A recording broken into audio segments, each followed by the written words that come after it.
Hello, everyone. Welcome back to Lights and Lug Nuts, some semi-bright reviews. My name's David, and today we are going to go and take a look at a light very similar to one that we've already taken a look at.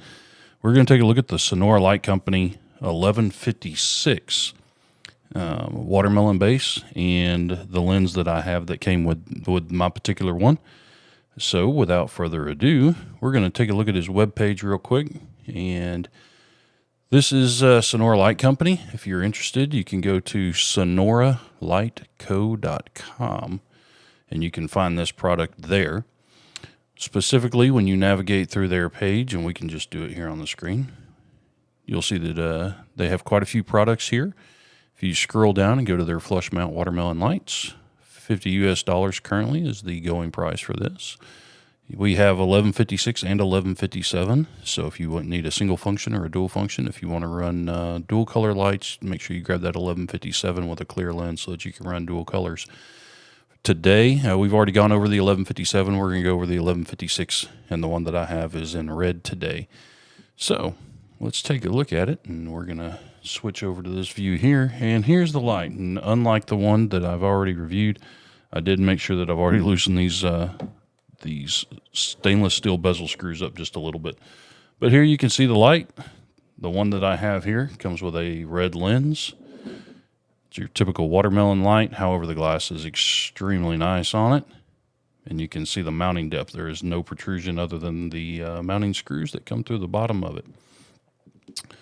On the back, you will notice, just like the 1157, okay, the ground lead is actually recessed into the base, okay, and I have a single wire here that comes out with a grommet. Now, you could, in theory, remove this and ground it to the stud, just like we talked about with the 1157 base, and would not necessarily need this oversized hole. But if you're not going to do that, you're going to keep it grounded where it is grounded the way that it ships from Joe. You will need a slightly larger hole to keep this wire from rubbing against any kind of stainless steel or anything like that, any bumper or body metal or anything like that that might cut into that wire. So let's make sure that you account for that. And that hole will be slightly off center, okay, to account for that. So if we take the stainless steel bezel off, another thing, just like in his 1157s, Joe's watermelon lights do ship with an Allen head screw rather than a Phillips head screw. So I can get that to focus. There you go. Rather than a Phillips head screw on his bezels. Now, I know he's got some stuff in the works. I don't know if it's going to continue that way. He may be switching over to Phillips head for ease of use. Personally, I kind of like the Allen head because, to me, it's kind of a safety or a security feature. If you're at a truck stop, the likelihood of some nefarious truck driver parked next to you wanting to steal maybe the glass or even the whole housing altogether, he's probably less likely to be carrying the exact size Allen head as opposed to a Phillips head screwdriver. But that goes without saying. So you do get your stainless steel bezel, high quality piece, very nice piece of stamped stainless steel Allen hardware.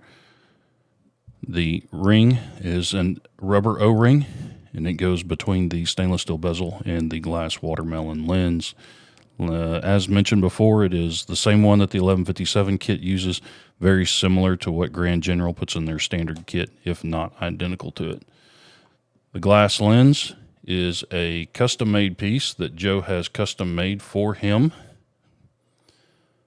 You can see I've got SLC written on mine so that I can keep everything separate because I already am accumulating quite a few pieces of glass, and I just need to keep those separated. But this is my Sonora Light Co. There is no stamping or engraving anywhere else on it. This is custom made for him. I've looked over this piece of glass and I've seen no imperfections in it whatsoever. It's a very nice piece of glass. Also very, very dark. It maybe even shows up a little bit lighter on camera than what it actually is in person.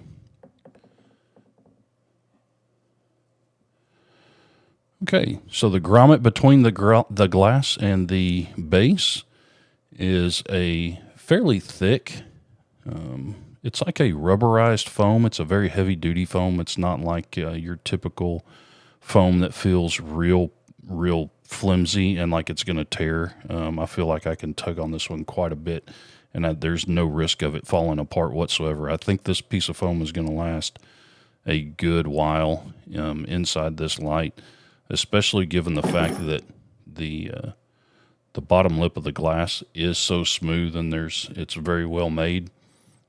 And the base itself, the machined aluminum base, is also very smooth. There's not a whole lot.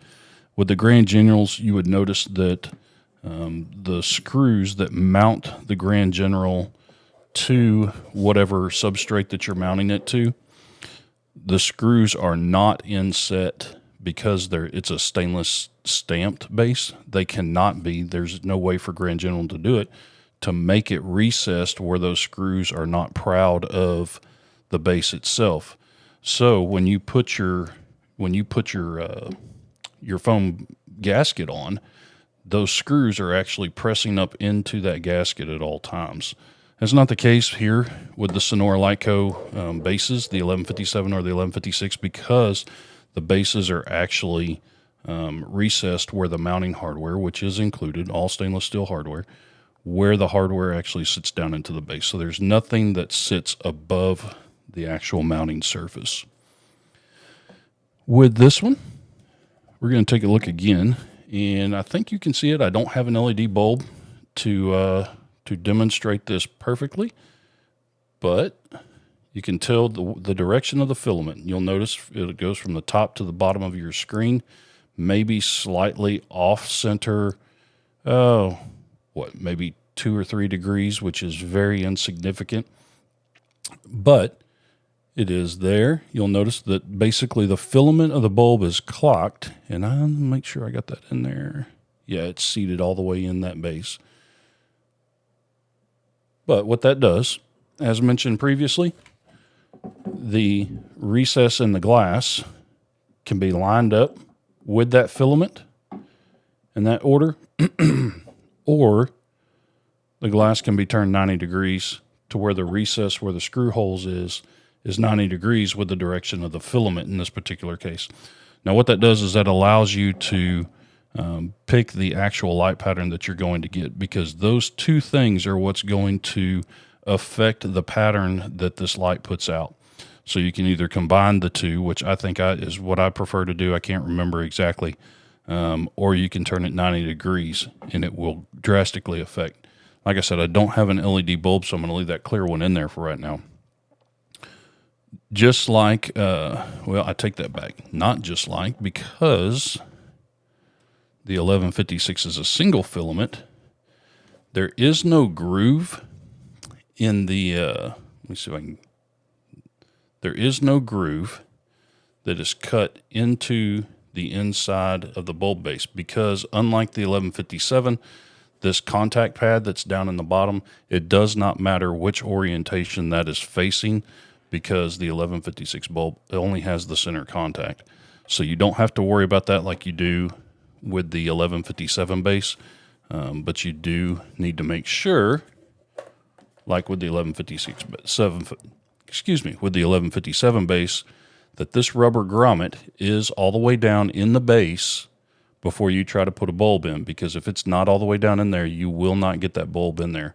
So you need to make sure it does it. I actually kind of suggest for people to put the bulb in the base, even if it's a spare bulb or something like that.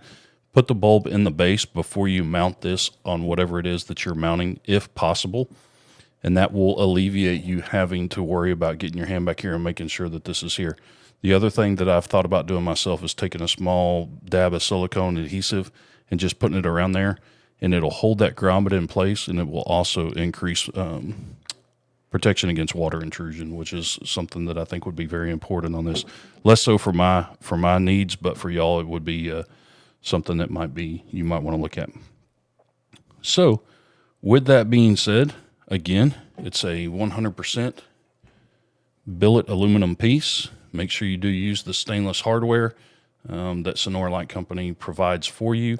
You can see that the screw here is where your ground is mounted on the bottom.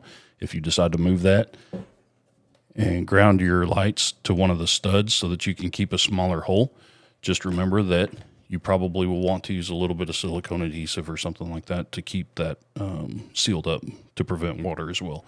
But billet aluminum base, use the stainless steel hardware, because if you use cold steel, there is the likelihood that you could end up with some corrosion.